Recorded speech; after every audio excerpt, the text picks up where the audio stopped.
Маматалиев Марлен Абдрахмановичке берилет. Рахмат. Мен кайрылуум депутаттарга, өкмөттүн өкүлү сизге, жана президенттин өкүлү сизге. Мына бизге, сизге өтө көп жарандар кайрылат, ар кандай маселелер менен да. Бирок мен бүгүн көтөрөйүн дегем жана Арузат деген кичинекей кызыбыз боюнча. Мына өзүбүздөр баарыбыз көрүп атабыз. Керек болсо көчөмө-көчө кыдырып, светофорлордо ар кандай волонтерлорубуз иштеп атат да. Мына ыйык орозо айында ушуга кичине жардам берип койсок туура болот эле.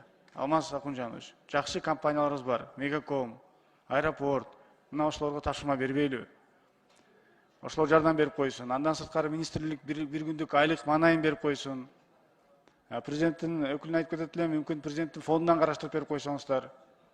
Андан сырткары төрөгамына сизге айтып кетет элем, келиңиздер төроганын дагы фондунан жардам берип коелу.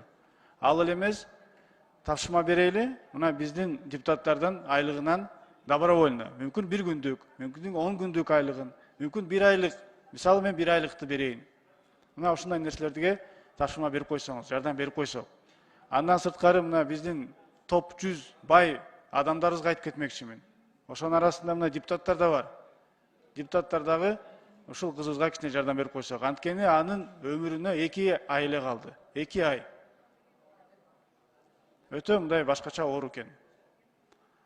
Андан сырткары мына партияларга айтып кетмекчимин. Мына шайлоонун астында эле жардам берем деп чыгып бербей, мына азыр жардам берсин.